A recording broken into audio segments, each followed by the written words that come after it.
What up, everybody? It's John Escudero, and I'm here with a new crew. No, I didn't get rid of anybody. They're just out. Tyler is at work. CJ has gone back to the other side of Canada, which means we will be seeing him less on Monday nights, but still on Fridays. And then Caesar had an emergency, so he couldn't make it. But I brought my boys instead. Alex, say what's up to everybody. What's going on, guys? You might know me from the Major Issues podcast over at the Comic Book Click. That Yogi, as we know him, comes over, and he has asked me to come over and hang out with y'all over here and talk about this wrestling stuff that y'all like so much. A little crossover action tonight. Mac, say what's up to the people. What's going on? Everybody knows me. we all know Mac. I don't. Hi, Mac. Hey, Alex. High five. High five over the air. Wi-Fi? Anyway. So, man, let's get right into it. Let's talk about WWE RAW tonight. We got the main event, the Fatal 4-Way for the Intercontinental Championship, #1 contendership. Jey Uso defeating Pete Dunne, Ilja Dragunov, and I forgot the other fucking person who's in this match. Braun Strowman. Braun Strowman, because he got his ass killed. Yeah. And he definitely doesn't remember that he's in this match, because basically, Bronson Reed kind of got screwed out of this spot a few weeks ago. So I kind of feel bad for Braun, but not really. That was also a sick, awesome ass spot. Mac, did you give me a bit of a recap on that main event match while I pull up some stuff on the side here? Yeah. So it started off with nobody really getting like a clear advantage. It's just your typical WWE 4-way, just all the guys fighting, and until Braun got his Hulk up moment and ran around the ring, and Jey Uso sold for him, even though Braun missed him by a country mile. And and Braun went to go clear off the announce table, and Bronson Reed no-clipped in and put him through the announce table the long way, which is because you only ever see a guy dive through a table like from the side. He went from the beginning of the table to the other side of the table, and it just looked incredible because you weren't expecting it, And I'm trying to pull up the clip on Twitter without getting us in trouble, because it was just so fucking funny. They looked like, I told Mac, they looked like two angry ass vegetables fell off a shelf at Walmart.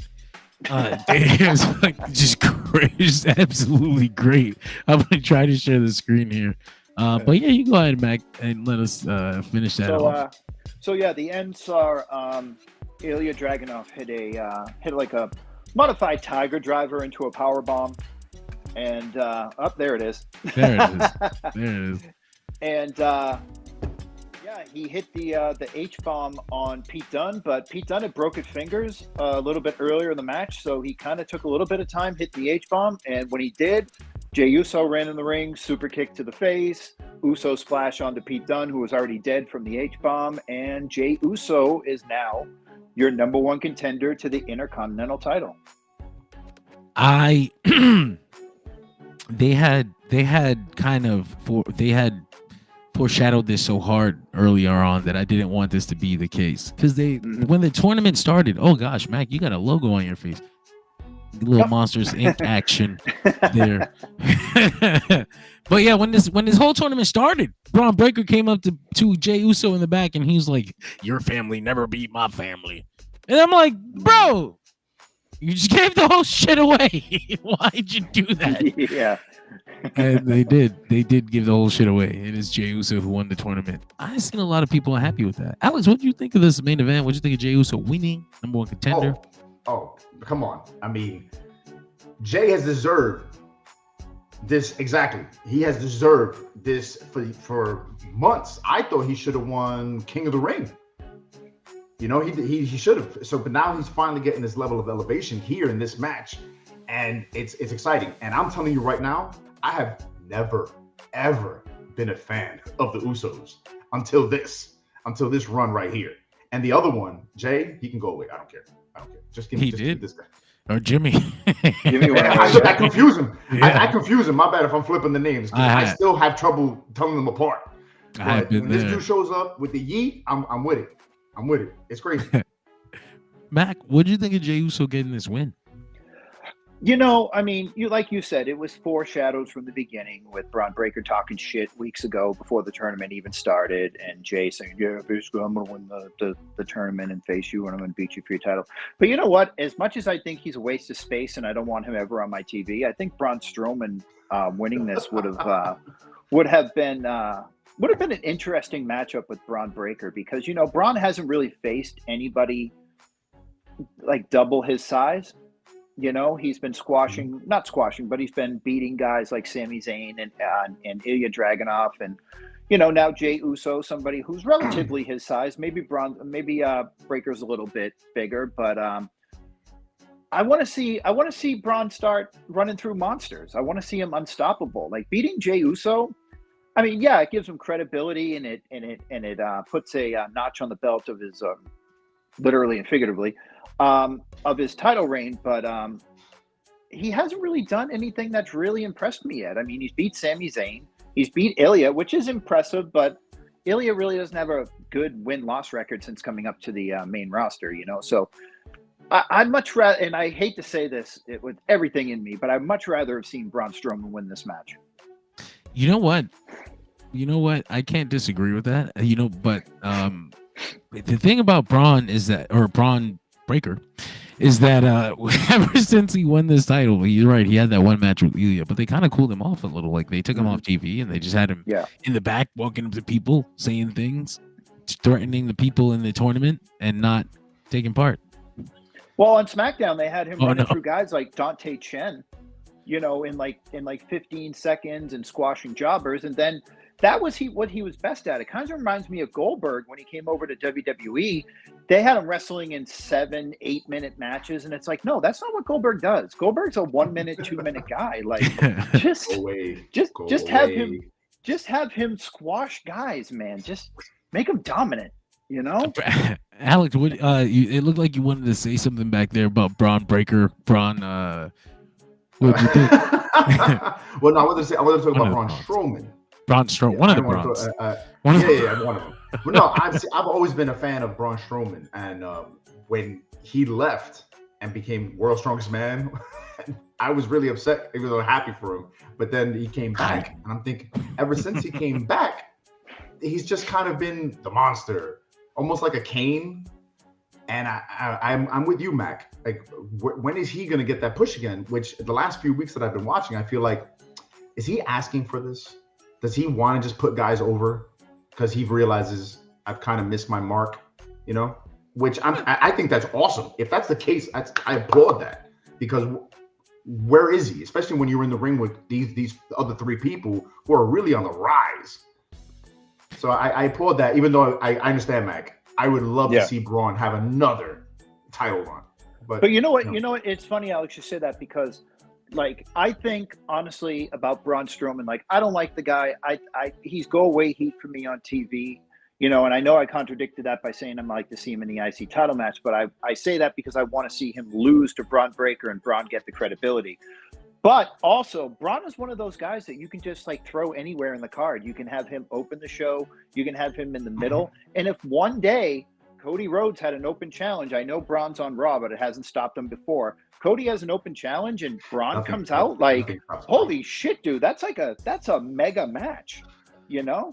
So the guy can basically be anywhere. But like you said, if he's going up to management and going, yeah, you know, I kind of had my time, so Bronson Reed's just sitting back there and catering, let me put this guy over. I mean, that's great to me, because even before they had this rivalry going on, I was always on this show going, push Bronson Reed, he has something. And then the day he came out and splashed Seth Rollins 240 times, I was give or take. I was in the chat screaming at mentioning John, Bronson Reed. Speaking of the chat, what's up, Andre? Andre says, what is the reason why Raw is going back to 2 hours? Will it be going back to 3 hours on Netflix? So we can talk about that real fast. WWE Monday Night Raw on USA, going back to 2 hours, but just until 2025 when they start on Netflix. They'll be right back to 3 hours or whatever their mark is, because they won't have to have a hard 3 hour thing because it's Netflix. 2.5, 240, 310. Who knows? But it definitely is going to go back to actually, because there's going to be ads in the show if you don't pay for the higher tier. So they're going to have ads in their live stream.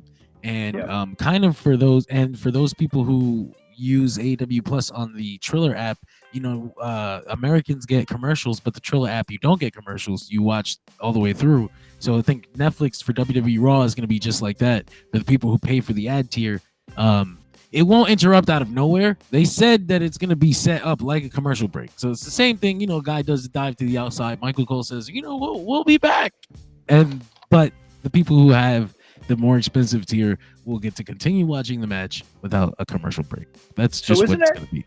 Isn't that kind of like Peacock, what they do when they have like on the pay-per-views? When they have a pay-per-view, they go, you know, for our Peacock premium subscribers, you'll see a video thing, and then if not, you'll see like a screen that says "We'll be right back, WWE." You know, just like that, like that. Except we're going to be watching ads from Fabuloso and shit. But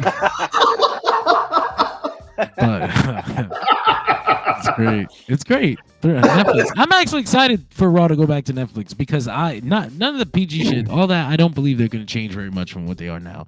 I live on the West Coast now, and I'm tired of pirating Raw so that I can watch it live because they only give it at 8 o'clock my time, which is fucking 11 o'clock everybody else's time. I'm not watching this taped episode of Raw. Like, what the fuck? Anyway, bro, I was having such like a nervous breakdown earlier. I was like, do I watch this show? Do I not watch this show? Yeah, I get to see it.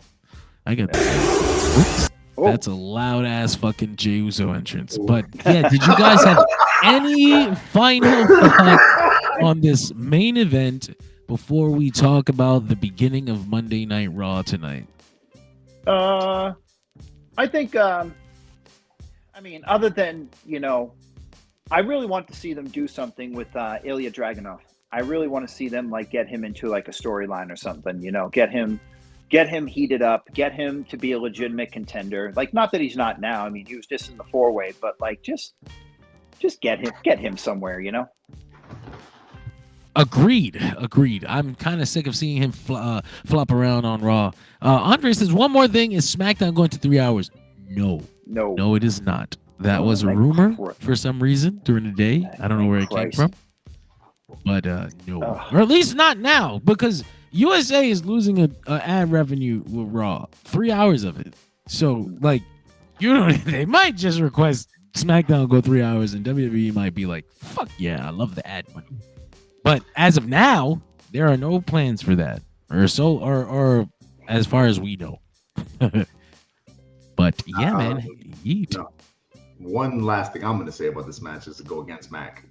Dragunov, honestly, I was excited when I first started seeing him, but I thought they were going to use him to amp up Ricochet, and instead they used him to boot Ricochet. So I'm kind of mad when I see him.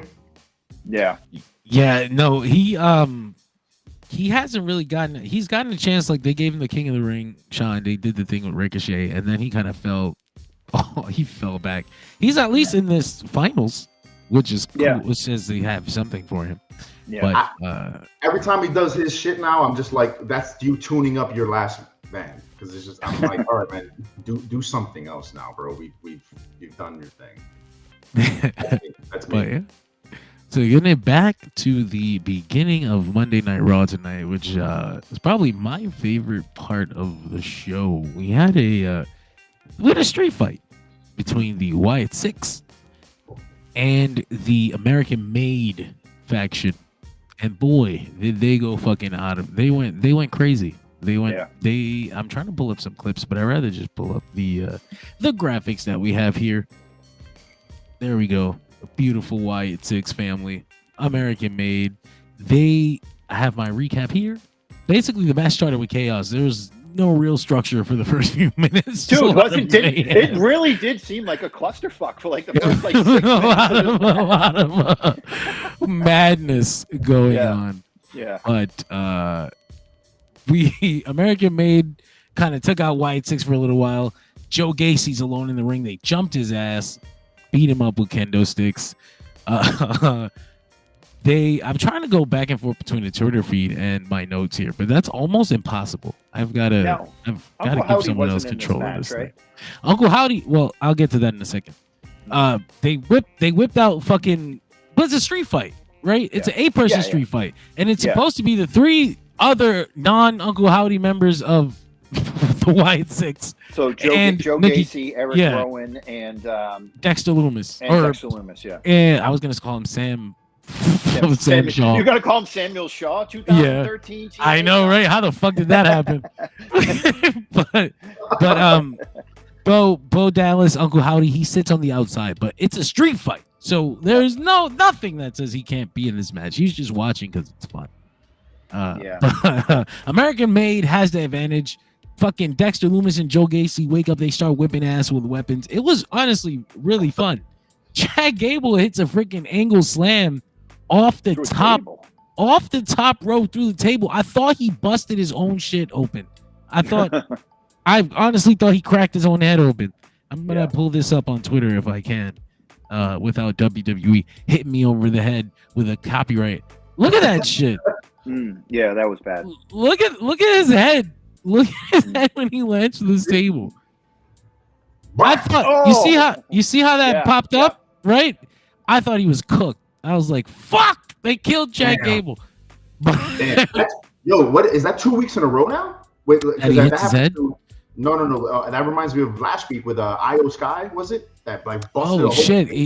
Kyrie Sane. That's right. She smacked her face. Yeah, like. Yeah, she did. Damn, and so I'm like, yo, get some softer tables. But I popped hard for Abby the Witch fucking suplexing Gable too. I was gonna say that's the very next thing I was gonna bring up. He put Gacy in the ankle lock after the ankle slam, and I was like, well then. But Nikki Cross comes and suplexes the shit out of Chad Gable. It was excellent. Dude, Gable helped a lot on that. That looked great. He looked incredible. Yeah, it was great. The match ends with Uncle Howdy distracting Chad Gable. There's the suplex right there. Look at that shit. That was gorgeous. Oh, that was wow. Gorgeous. Dude, wow. Was it just me or did Nikki look like really good in this match? Wow. No, she was great, but then she's always like she's chaotic. She can hold herself with these guys. Oh, dude, this is the kind of environment she needs. Yeah, this is the kind of character that she's going to thrive in. You know, instead of that superhero, look at her, really look at thrive her, bro. With this. You know. Yeah. Oh my God, look at her. This is perfect for her, honestly. Oh yeah. Yo, this looks like what what the first Suicide Squad wanted the Enchantress to be. David Ayer will tell you that it was in his original cut, but yeah. So Uncle Howdy does get involved. He distracts Chad Gable. Rowan chokeslams Gable on the fucking steel stairs. Yeah. They roll his ass in the ring. Howdy hits Gable with the Sister Abigail. Then Loomis hits Gable with a fucking splash. Absolutely slaughtered him. Wyatt 6 gets the win. Honestly thought this was excellent. It was very fun. I was scared of how I was going to handle a WWE street fight after coming off of the violence we've seen this weekend in the ring. Dude, the way that Chad Gable takes the Sister Abigail is just amazing. Just right on the top of his head. You know what it reminds me of? Do you remember that famous photo where Shawn Michaels is a tree? Yes. Where Shawn Michaels is on there's what? Yeah, he's like on his head. Yeah. Yes. I'm sorry. You didn't mean a literal tree. No. As close as a person can get to being a literal tree. I'm imagining Shawn Michaels in like a Christmas play where he's a tree. The original meme says, "Fuck it, I'm a tree." So.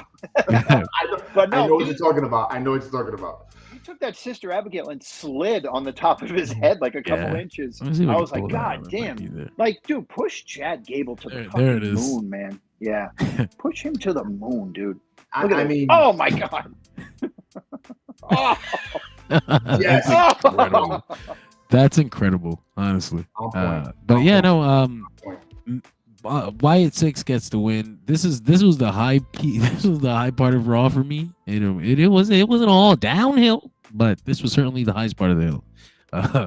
Did you guys have any more thoughts on this opening match?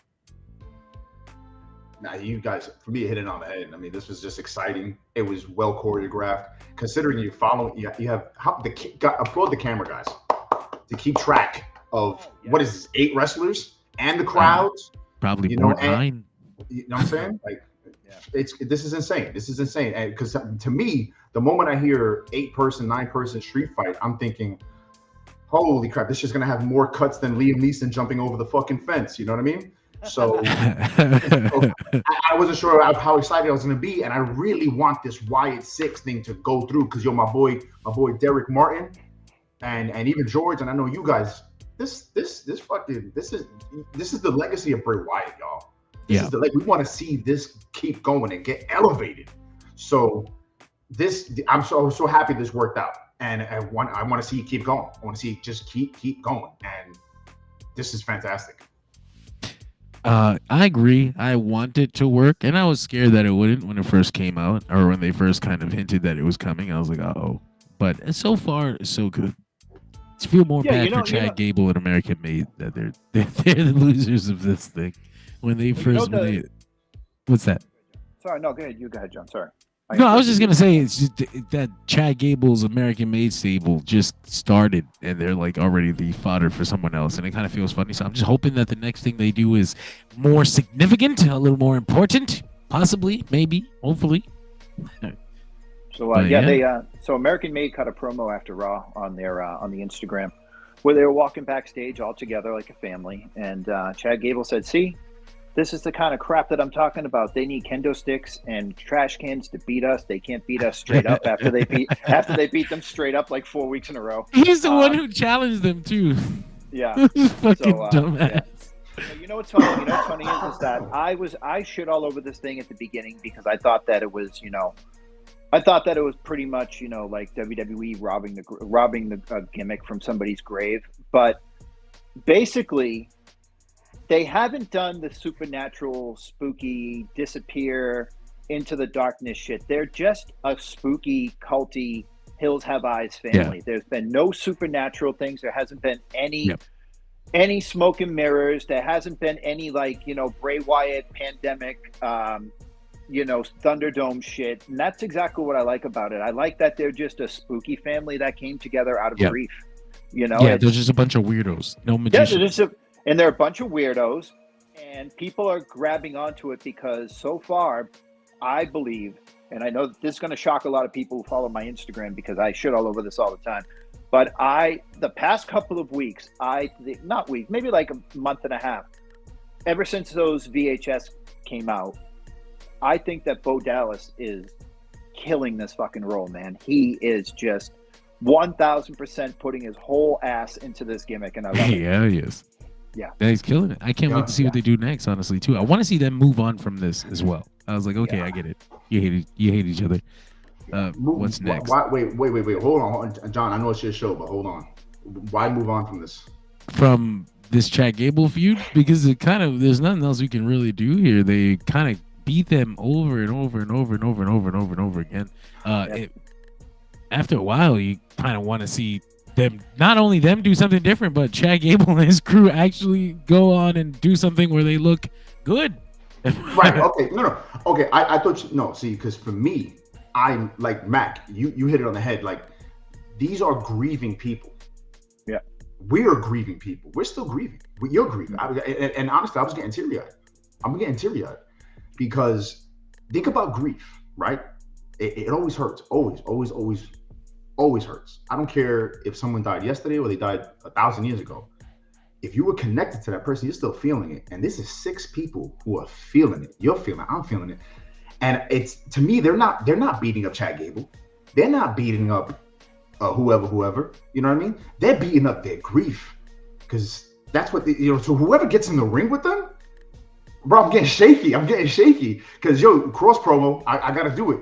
We talked about Daniel Warren Johnson's do a powerbomb with George, right? And did you watch that? Did. Oh, we did it. We did. You were there. I was there. Yes, I was. Yeah, bro. Yo, we did that. At what time in the morning did we do that? Like at 2 in the morning, right? Yeah, bro. And my sister Erika Garcia, she just read it, and oh my God! So this is my bad, Mac. Yo, Mac, what happened? Did we kill Mac? No, I'm here. Come back. I'm here. Okay. I'm here. So like I want to see them just keep beating grief because that's what they are, man. And until something bigger than grief comes at them, they're just a force of nature, man. They're just a force of nature. I totally agree. I totally agree with that. I definitely get that. I just want them to have new opponents. If we're gonna have a grief metaphor, definitely. No, that's what I'm saying. So yeah, bet I give you that. You know what I'm saying? That's I'm not ready to see these people lose. You know what I mean? Yeah, like, I don't think they are either. I don't think they're gonna lose. For a while, I honestly can't think of anything in the WWE roster right now that should beat them. Like I don't see them getting in the ring with like the Roman Reigns or anything like that. They should probably stay away from him, honestly. He's I don't know, man. I don't know. But yeah, man, we followed that up with a promo from Finn Balor, Damian Priest. Balor is out. God. Balor is out. Basically says Priest was like you were a hater on the low. Like I was trying to win the world title, and you were fucking specifically in the match that Balor had at it was last year for the world title against SummerSlam against Seth Rollins. Yeah, Damian Priest with the fucking suitcase distracted Balor all up and actually cost him the title.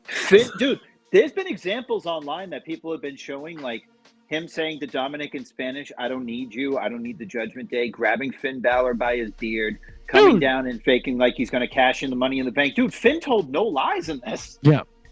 But I mean, Damian Priest. I've said it. I said it when they turned on him. I was like, he had that shit coming, bro. Dominik kept getting all this shit with Liv, and the whole time Damian was like, he's kind of helping him, not helping him at all, kind of helping it get worse, throwing gas on all those flames. Fuck Finn Balor out of the title. Never wanted JD in the group. Never wanted Carlito in the group. Who are you here for? You're nobody's bro. You're nobody's bro. So of course they jumped his ass. Calling himself the leader, and then when they said there was no leaders in the Judgment Day. I'm saying, so they did whip his ass. Actually, Balor basically says all this stuff. Damian Priest comes out. Balor tells him, I forgot what the setup was, but he brings up the Judgment Day playbook, and Damian Priest was like, "I know the Judgment Day playbook," and then he fucking basically saying that he saw the attack coming because he would have done it this way too. So the Judgment Day come out to jump his ass, but he's actually fighting them off for a good amount of time. They got him. But they did get him. But dude, did you know what I love? You know what I loved about that promo, and I wish wrestlers would do so much more. When Finn Balor came out and he started, he was like, whoa. He's like, get to whatever you need to say quick. He goes, because as soon as you're done, he goes, I'm dropping your ass. I'm like, well, there you go. Oh boy, how are you feeling about this Finn Balor? Well, actually, Finn Balor versus Damian Priest official for Bad Blood in October. Why not? I'm down. Yeah, I'm fucking down. Balor's great.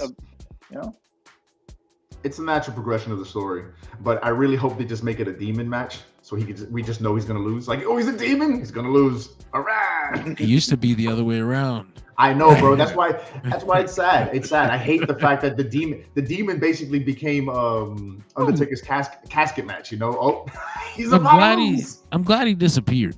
Honestly, it's been gone for long enough that well, not long enough. 39. It's still too. I still think of the Edge match. It needs to be longer. We should have won. the demon far away. Like the false. Just the false hype for that match. I was just like, he's coming back for the demon against Edge's last match. Why? It's gonna get destroyed. Like, we know who's winning this match. It Yeah, was, anyway. but It was yeah, Edge's last getting back to WrestleMania. this, Damian Priest, Rhea Ripley comes out to help Damian Priest. She's no help. They whip both their asses for a couple Yeah. minutes, and Dude, then they Jey beat the Uso comes out. Bro, The shit out of them. where was Jey Uso on the toilet? Like, he let them get their ass whooped. He came out all late. He came out all late with the chair, like, I'm here. Like, Yeah. was he taking a shit? Yeah. Do you actually dude. care? Dude, they were beating on Rhea and fucking Damian for such an uncomfortably long time. I'm like, dude, I turned, right? I was on FaceTime. I was on FaceTime with my friend, and I turned, I go, dude, they're getting their ass beat. What the fuck? Yeah, it was good. It was great though. Yeah, it was good. But yeah, no, that was that segment. It's pretty much the gist of it. And the match is official. Also made official before this promo. That's Rhea fucking Ripley great. versus Liv Morgan for the Yeah. women's championship. Yep. I thought that'd get a stip. I hope. I honestly hope. So, Liv. I hope Liv keeps it going because she needs it. Yeah. Yeah, I don't think it's a good time for Rhea Ripley to just win it back just because, I'm a good guy now. Like, no, too fucking Yeah, bad. no. You know? Yeah. That's right. yeah, too bad. Too bad. You sh- Too bad you're fragile, bitch. You shouldn't have broke. No. I was literally about to say that. I'm like, blame your arm, fight your arm. You know, 'cause Yeah. you weren't supposed to be in this situation. That fucking poster is aces, man. Wow, what a fucking poster that is. Oh, this right here. Let me pull that. Oh, I clicked the stream screen instead of the screen. Yeah, dude, the Drew McIntyre and Punk one, I know we'll talk about it, but that one's great too. Is this official? Is that the real poster or is this a fan poster? Oh no, that's a real poster. Oh, okay. Oh, nice. Okay, Very nice. I thought it was a fan poster. They never No, do it's on, cool stuff. it's on WWE.com right now. Oh shit. I hope Taylor Swift doesn't bitch about it. Hey, they had it first. Long before Taylor Swift. 97. Hey, but she might it might have been her version before her manager Oh came god, in, you know there what I it mean? is. That's what it is. Did she copyright it? Oh boy, I hope It's she copyrighted it. WWE Bad Blood, Taylor's version.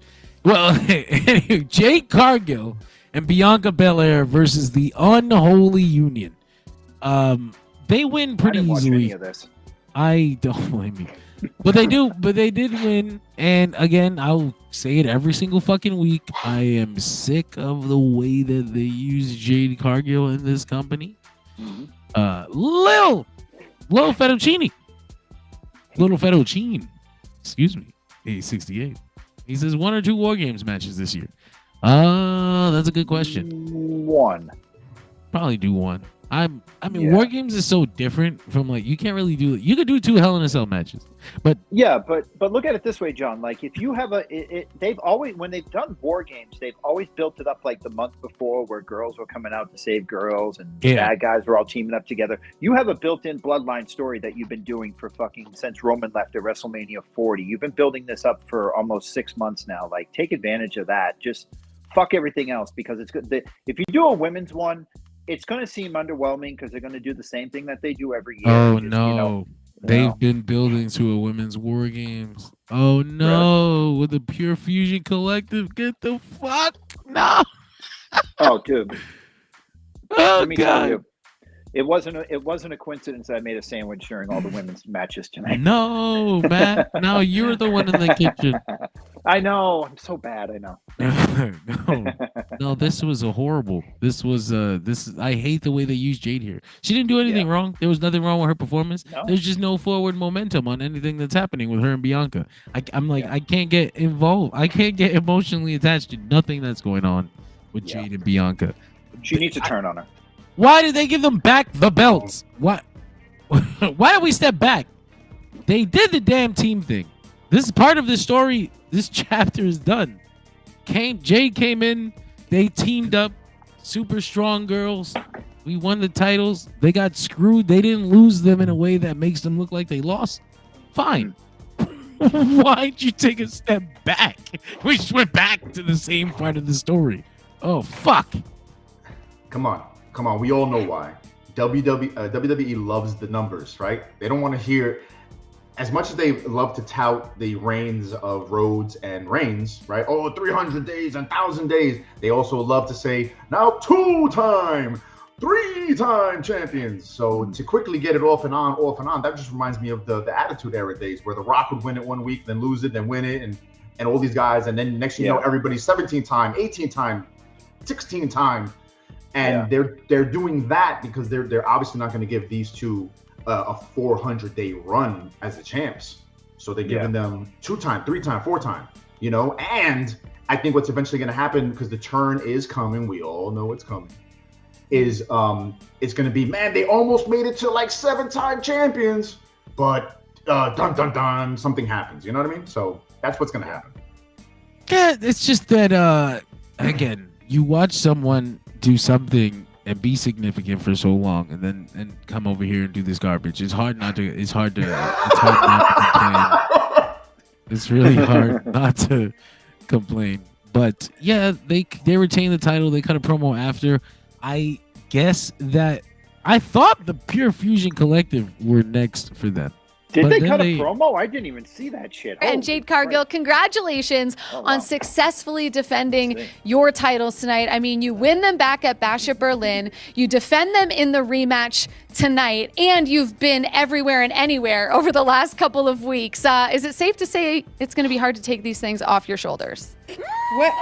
These are ours, rightfully ours. Yeah, these are ours. I don't know what everybody else is going to get it. We got it. We're giving our work. Oh. Come apply. I thought they were gonna say somebody's name, but nothing.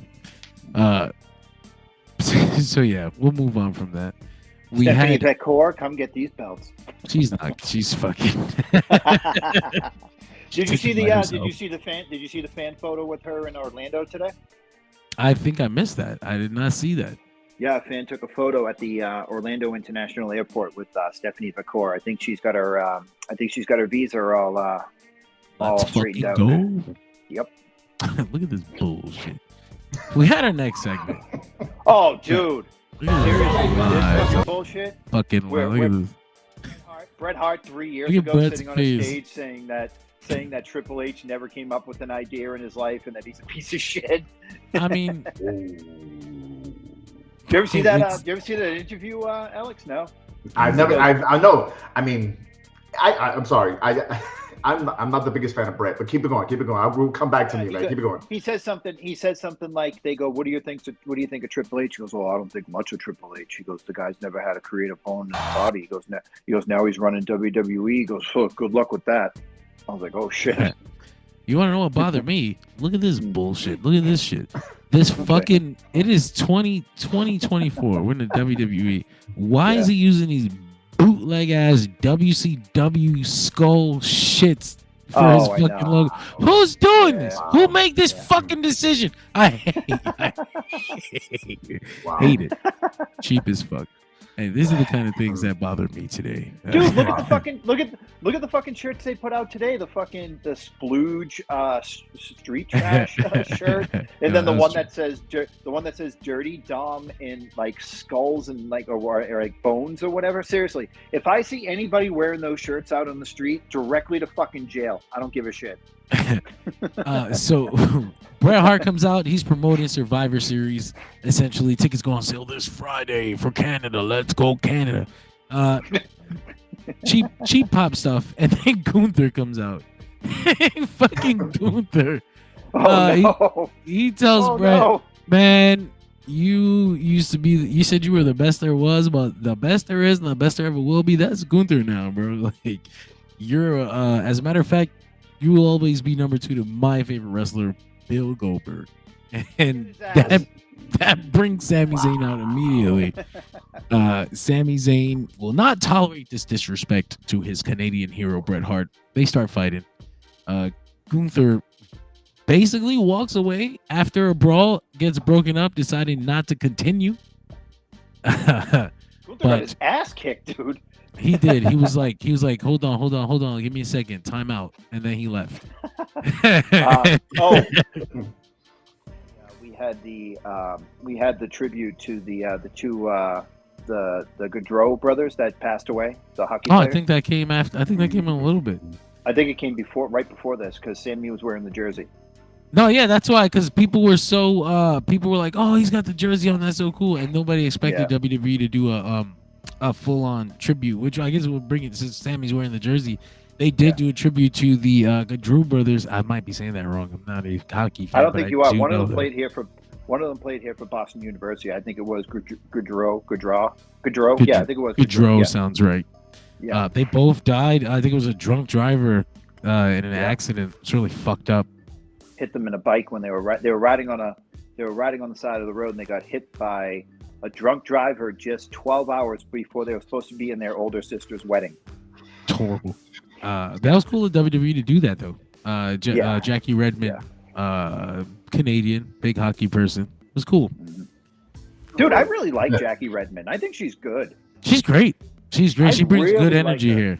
I like her better. I mean, I think Kayla Becker or Braxton, whatever you want to call her now. I think she was good in her own right, but I think Jackie Redmond really has the enthusiasm. I feel like towards the end, Kayla was checked out. I don't know if she ever was checked in. I think they liked her a lot. I don't know if she cared about wrestling. You know what I like about Jackie? She likes wrestling. Yeah, she does. That's all it takes to win me over. She likes wrestling and she likes the Blackhawks. She's basically the female CM Punk.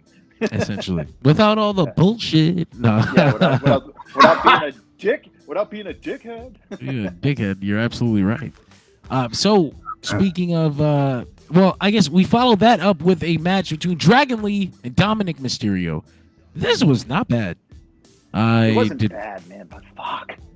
It started very slow. It built up. It got better as it went on. Ended before it could really get good. But I was surprised.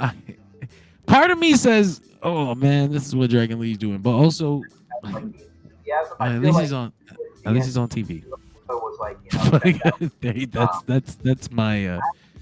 That's my observation for Dragon Lee tonight, without being too much of a negative person about it. Because I mean, I hope there's something for him in the future. He did just lose to one of the top heels in the company. It's not the worst thing that can happen to him, but it's also Dominik Mysterio, and this is Dragon Lee, who I've been watching for a very long time. And I hate to see this.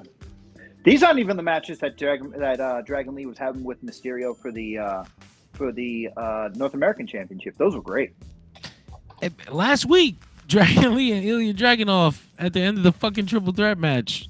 Oh yeah. That was insane to see him come back and do this. I thought they would do Dragon Lee versus Ilja this week because that was the natural direction. But nobody cares. No, dude, I just remember Dragon Lee doing that suicida through the ropes to Will Ospreay as he was sitting on the guardrail and knocking over Milano Collection AT and all of the stuff in the front row from the Best of the Super Juniors. I love that match. But man, I guess if you guys didn't have anything else to say about this, match, I was gonna go back to the promo. Just Bret being here is just like you're here because of Canada. Essentially, Like what other reason did you have to be there? I just couldn't believe it. But they do honestly, Alex, I guess, but. Get rid of it, and I'm dying. Please, WWE, let Sami Zayn get one Generico run. I would love to sell them as never happened. because then you'd have to sell them certain rights to air it, to make figures. You don't want them owning that as a person. You don't want to give your child to that corporate entity and they don't give it back. I totally agree, but he did have one in NXT. Yeah, there's a picture of him. Coming out in NXT with El Generico. It was a house show. Yeah, off the air. Okay, so I didn't know that. Thank you. Shit. So they had the promo. We had this match. We followed this up with where are my notes? Damn it, I have too many tabs open. We followed this up with the tribute that we talked about earlier, and then the 6-woman tag match with a surprise partner to be announced. It was Natalya. Here you go, Alex. It's Natalya. They brought her back because Canada. Because we're in Canada. Natalya's back, baby. And they all won with a sharpshooter. Well, whatever was going on here. Okay, sharpshooter, a walls, and there's a Jericho. Okay, so a lion tamer, a Boston crab, and a sharpshooter. I thought it was triple sharpshooters when I saw it. So Jericho, Lance Storm, Bret Hart. There you go. Thank you. I got Jericho, but I couldn't figure out who she was using the fucking crab from. Lance Storm. How did that slip by me? Well, John, you have to get serious. You have to get serious for a minute if you're thinking about Lance Storm. Lance Storm was on my shit list. He replied to someone who was on an opposing side of an argument with me. Oh, Jesus. Don't you do that. Hey, can I just say something about this match? Does anybody remember the clip of Deonna Purrazzo coming out in 2019 to absolutely no reaction? Yes. On Raw? Yes. Okay. When this fucking Scissor Sisters or whatever the hell they're calling them. No. When they came out tonight, okay? You could have heard a fucking pin drop in that building. I saw this. I rewound it three times. There was nobody made a peep. When Natalya came out, it was a great pop. But let me tell you something. They've been doing this thing on NXT where Tatum Paxley has been getting attacked by Rosemary and Wendy Chu. She got saved by Lyra Valkyria last week when she was getting beat down. And I thought it was like really obvious. I was like, oh yeah, so their mystery partner is going to be Tatum Paxley and she's going to get no reaction. And then I saw the report of Natalya today and I was like, well, how the fuck does that make sense? And then it was like, oh, it's Canada. That's right. Yeah. Okay. Yep. Pop Central. Okay. Yep. Never mind. It was all right, man. At least Lyra's away from the fucking club jobbers, Katana Chance and Kaden Carter. Damian Priest's girlfriend. Is she? Because they post a lot of content together. Dude, they post a lot of TikToks. She's like slapping her ass in it and everything. They got to be together. I hope. I've heard a lot of stories. Damian Priest doesn't seem like the kind of guy who settles down, but who knows? Might be getting older. Oh, him and Matt Riddle. we gotta go on before they start wondering what we're talking about. I know.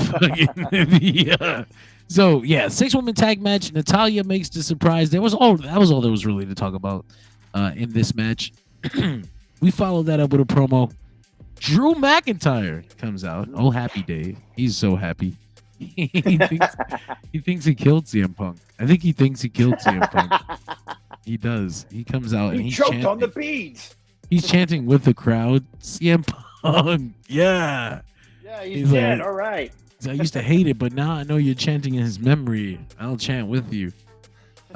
He basically says, I don't know how Punk was talking about he beat me when all he did was touch some corners. Like, what the fuck is that? That's not beating me. So I beat his ass, and I'll never have to see him again. But Adam Pearce, or then he goes over to Wade Barrett, and he's mad because Barrett tried to calm him down last week. He's like, don't you ever fucking do that again. You're supposed to be my friend. We were supposed to jump him. What are you doing? What are you talking about? So before he can put his hands on this poor, unfortunate, injured announcer, or I guess he's not injured, but he's certainly not cleared to wrestle. No. Adam Pearce makes his way out. And he tells Drew CM Punk is not dead. I'm not sure why he thought he was. And not only that, I've spoken to him, and they have agreed to be Drew McIntyre versus CM Punk. Hell in a Cell. Adam Pearce was waiting for that he was waiting to hit that shit, boy. Hell in a Cell. Adam Pearce is the worst fucking general manager in the history of professional wrestling. He is very bad at his job as a character, not as a performer. He's a good performer. No. He's great a good wrestler. Great performer, yeah. Bad general manager. Yeah. Teddy Long should make him fight The Undertaker. That's yeah. You should go to Jay should have a segment with him in general manager school. Like he's been suspended. You have to take classes. It's fucking Teddy Long. But yeah, man. What did you guys think of this Drew McIntyre segment? The idea of him versus CM Punk at Hell in a Cell. Finally, most people who know the significance of Bad Blood knew that they were gonna do Punk versus Drew when they announced that there would be a Bad Blood pay-per-view. Yeah. But what do you guys think? Off to the side of that, I don't know if you guys saw. I showed John in a message, and he told me to post it on the page, which I did. Oh shit, But that's they right. are selling replicas of Victoria on Twitter, Victoria Lee or something like that. They're selling replicas of her fucking AJ Lee and Larry bracelet on WWE.com for $9.99. And when someone tweeted her and said, "Hey, are you making any money off of this?" And she goes, "Wow, I would have loved for the heads up." What's your Twitter again? I want to kind of see. I want to pull that up. I just type in Victoria with AA, and then I think it's E_. I'm pretty sure. I'm not really sure. We'll see. But yeah, I don't know. It's not gonna come up anyway. Anyway, bracelet. Gotta get some hymns, man. Gotta get some hymns. Hymns. Skips. No, it's not coming up. You gotta get some hymns. Oh, oh God. God fucking damn. That would be a great Blue Chew ad. Blue Chew, get with us. Yeah, get with us. Yeah. But Viagra, we're here. We're here. This is pro wrestling is where they always advertise to. They're fucking. But yeah, you're right about that. They put those fucking bracelets on sale and didn't cut that girl a goddamn penny. That's fucked up. But as far as the CM Punk and Drew McIntyre match, I think we all saw this coming by SummerSlam. We saw Bad Blood was announced. Bad Blood staple is the Hell in the Cell match with Shawn and Undertaker in '97, and the very, very, very underwhelming Kevin Nash and Triple H match in 2003 with Mick Foley as the referee. Yeah, it's only famous for Mick Foley taking that bump off of the into the ring, into the cage. But yeah, I think we all saw this coming. We knew it was going to happen. It had to happen. It's a feud ender. Punk's going to get his win. And Punk's probably going to go on to Survivor Series to face Gunther for the World Heavyweight Championship. And I honestly think that's the direction we're going because, I mean, it's one of the big 4 pay-per-views. You have to have one of your top guys in there. And if you're not going to do Drew and Seth is out getting a whole new knee put in or whatever he's doing, you got to go with Punk. I mean, I know he's a little bit fragile, Fragile Phil, but a little bit. Yeah, a lot of it. But you got to you got to do it. You got to finally pull the trigger on that. And I think for where Punk lacks in the stamina department, I think that Gunther could drag him to a maybe not a great but a good match. I just beat the shit out of him for 15 minutes, Gunther style. I would be A-okay with that. I'm fine. That's what I came for. Too, Alex, I don't know if you saw this, but I saw an old interview with Bret Hart. He attended Clash at the Castle in 2022, and they asked him what his favorite match was, and he said it was the main event of Roman and Drew, and they asked him what his least favorite match was, and he said Gunther and Sheamus, which actually got 5 stars from Meltzer. That's my favorite fucking match that Sheamus ever done. And he goes, "Why did you hate that match?" He goes, "Well, back when I was a wrestler, we did moves. Chops isn't professional wrestling, right?" So Gunther heard this, and he went on some some show, whatever show, I don't know who it was. I give you credit, but I don't care. He said something like, he was like, "Well, it's too bad that Bret can't get back in the ring because I'd show him what professional wrestling is like nowadays." And I was like, "Oh shit, he's gonna kill Bret Hart! Go, do it!" Bret doesn't like wrestling that looks like it hurts. Well, Bret Hart has never been injured. He's and that's for a reason. That's honestly for a good reason. He wrestles a certain style. He's never had a major injury until the main one, and then. But even after that, he came back. Yeah. Well, we don't like to talk about that. Well, I mean, there was that small period of time where he had in WCW, but we don't like to talk about when he came back later on. That's just like Bruno. It's a lot like Bruno. Yeah. So it's a lot like Saudi Arabian tag match that doesn't exist. So we followed this with probably the final match that we're going to talk about tonight. This is Finn Balor versus Rey Mysterio, or excuse me, FXX, Fuck Balor. I'm not sure what they were going for. Not sure what they were going for with that graphic. Yeah. But Finn Balor gets the win. Or no, he doesn't. Bullshit. No, he fucking gets. He loses by disqualification. He had him in a Texas cloverleaf in between the ropes. That was brutal. That was brutal. I instinctually said he won because he did come out looking a lot better than Rey Mysterio did tonight. He beat the shit out of Rey Mysterio. Yeah. He fucking they cut the promo immediately after. One of those promos with the music in the background and the post-production stuff. I like these. I think we should keep these. Yeah, but you know what that screams? That screams this was taped before the match. Yeah, absolutely. Yeah. I like to think they have their own music, okay? Dom carries a little jukebox. They hit play. Finn, do your fucking thing, bro. I got you, bro. I got you. Liv Morgan's got the cardboard, you know? Yeah. We're like ready. Us. It's like us. We got our little Wii music in the background. Hey, Sue said Ray's taking his ass beat. He does. They whipped the shit out of him tonight. I think they beat his ass and they threw him into like the LED barricade or something. So Finn hit the shotgun drop kick to Ray from the middle of the apron, and then he just went smack and just smacked his head and just fell and died on the floor. It was brutal. Oh, fuck. So man, that was probably the last wrestling match that we had to talk about tonight. Alex, did you have any real thoughts on it? Yes, sir. I mean, seeing Finn get over, especially considering his other persona is more buried than Jimmy Hoffa, is great. Is great because he needs this. I mean, Finn Balor at one point I thought was going to be the face of the company for a short time. You know what I mean? And there have been weeks where Judgment Day would come out, and I'd be like, "Oh, that's right, Finn Balor's on that." Dude, Alex, me too, brother, me too. You know, so to see him, I'm sorry. Go ahead. That pec injury just derailed his entire career. At It SummerSlam did. 2016 for the Universal Championship, like it just. I remember where I was. I was outside at work. We were getting ready. It was like 8:00 at night, and I saw a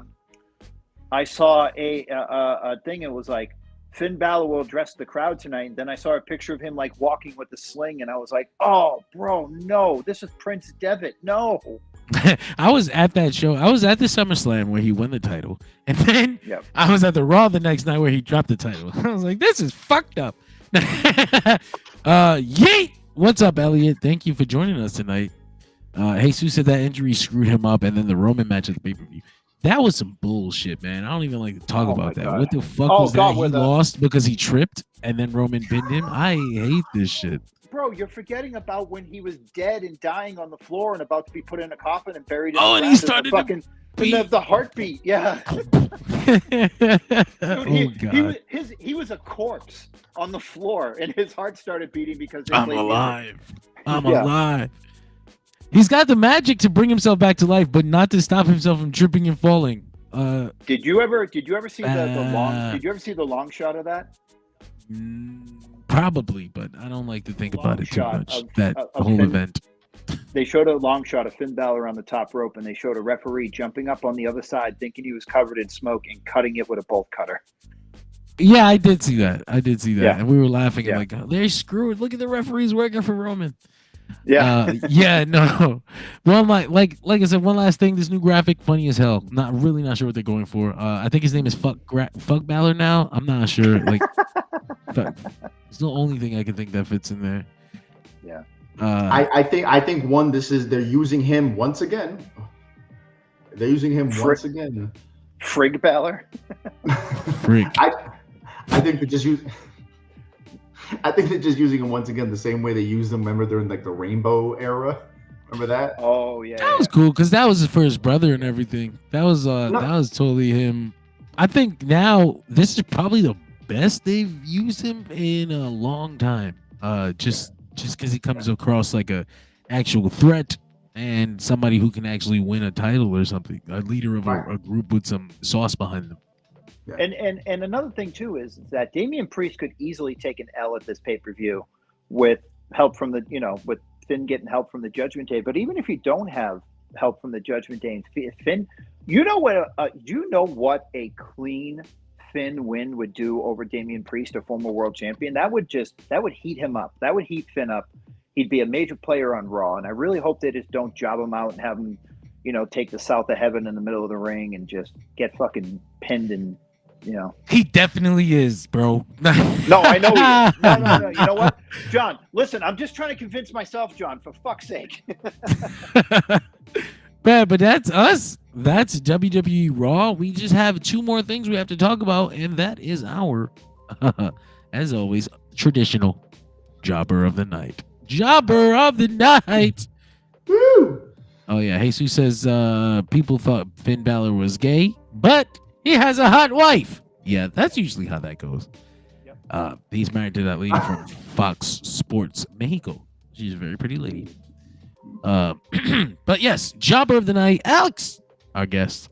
I'll let you go first. Who did you think was the unfortunate person who maybe had the worst performance or just didn't come across as well as everyone else tonight? Or maybe you just didn't like him?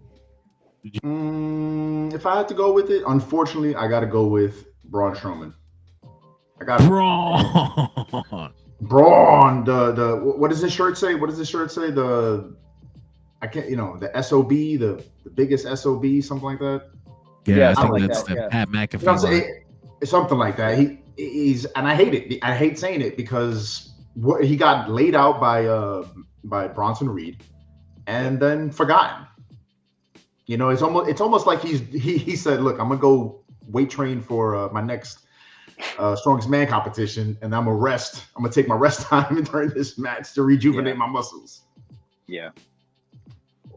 Understood. But Matt, who's your Jobber of the Night?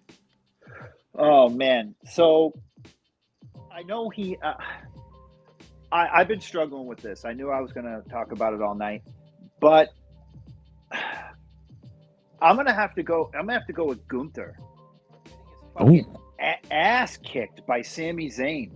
Like, look, Sami Zayn lost the Intercontinental Championship. He absolutely went nowhere. He lost to Braun again, then got lost in the shuffle, gone for weeks off of TV, and then all of a sudden he comes back and he's like, "Oh, I pinned you. I pinned you. I was the last person to pin you. I won a title."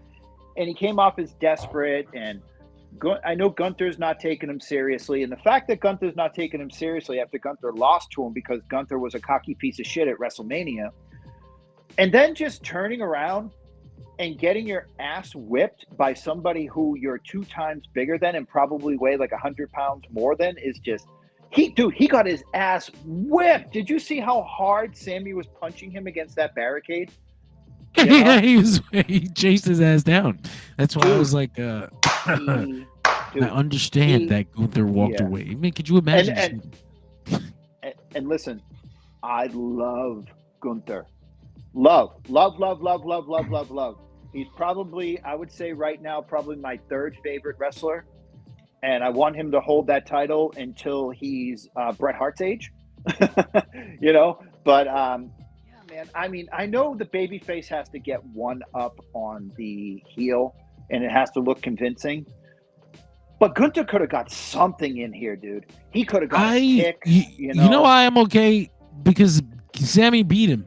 And he's not gonna win here. Like there's no world where Sammy beats Gunther at Bad Blood. So anything that he does to Gunther that makes Gunther look less than ideal on lead up to it, I think it's fine because in the end, Sammy's going to lay down. And dude, I get that, but I just don't. I want Gunther to be all-encompassing. I want him to beat Thanos. I want him to beat everybody. I want him to get the upper hand in every situation. I want him to be dominant. I don't want him taking L's. Not an L, but I don't want him taking even a fucking iota of a punch in a segment. I want him to be the Walter of NXT UK. I want him to be the Walter of WXW or Progress. They can't do it because they gave that whole thing in Roman and did it for 4 years. So now you have to find, you have to do a whole different, because you just did this for 4 years. Dude, he got his ass beat. But yeah, man, I agree with that. I agree. I can see how you feel that way. Mine is going to be a little easier because I mentioned it earlier. Jade. I'm so sick of seeing them in this position. It's weird because they got the win and they were booked to look strong. Wow. And I'm like, this is so stagnant and stale. I want nothing to do with it. I'm like, move on. Please do something new with Jade Cargill. Make me care again.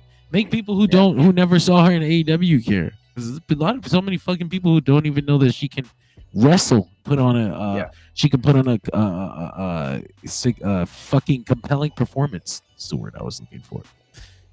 But yeah, man, that's my jobber of the night, and that'll bring us to our final segment, our traditional megastar of the night. Now, Alex, this one's easy. It's the opposite of the one we just did. Who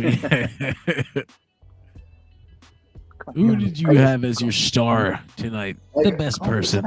Megastar of the night. Honestly, I want to see it. I want to see him get that next level. Finn Balor. Seeing him just decimate a living legend in Rey Mysterio.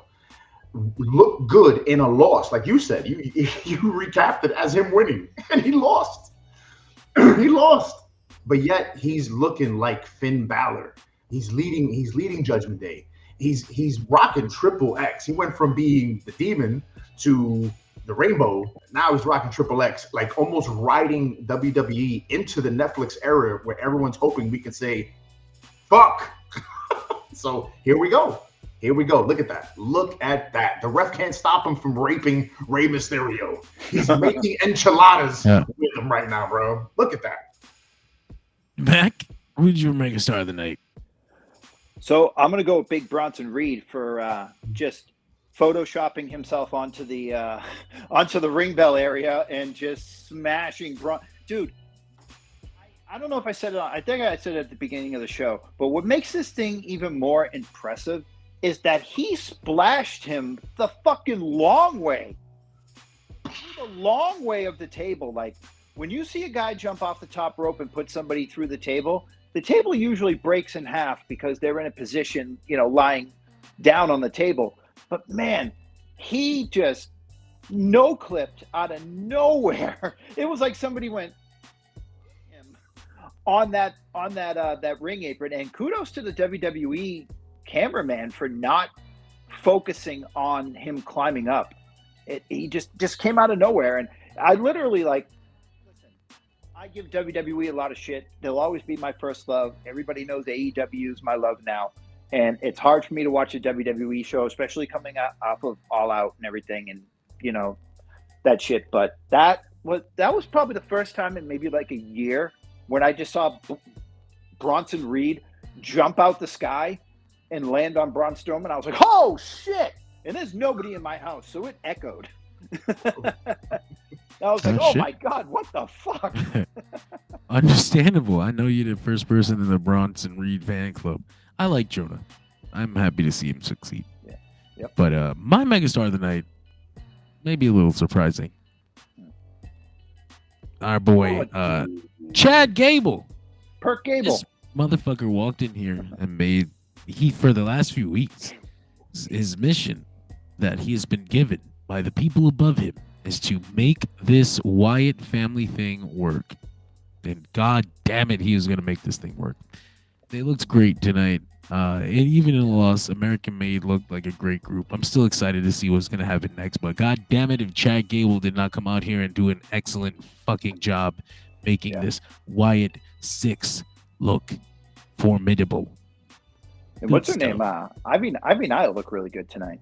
Like, performance-wise, she looked really good. What's up, Tyler? Thank you for joining us.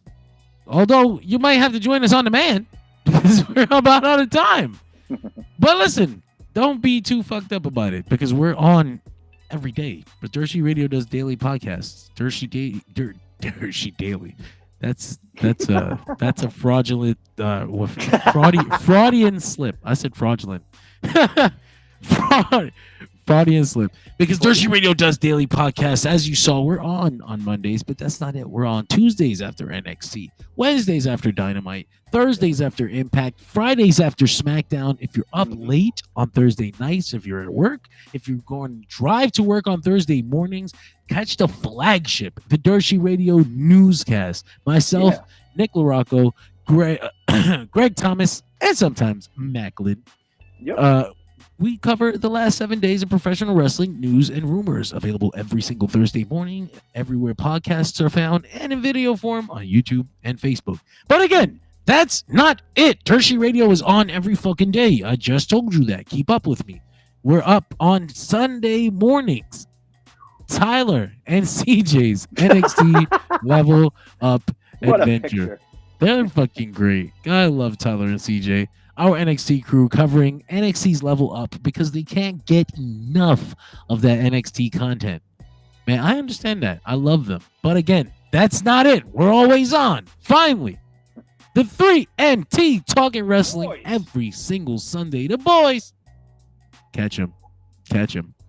We're live all across Dershi Radio's networks. And thankfully, there's no pay-per-views for the next couple of weeks until Bad Blood. Yep. Fuck. Because I can use some extra weekends or at least one day without a stream.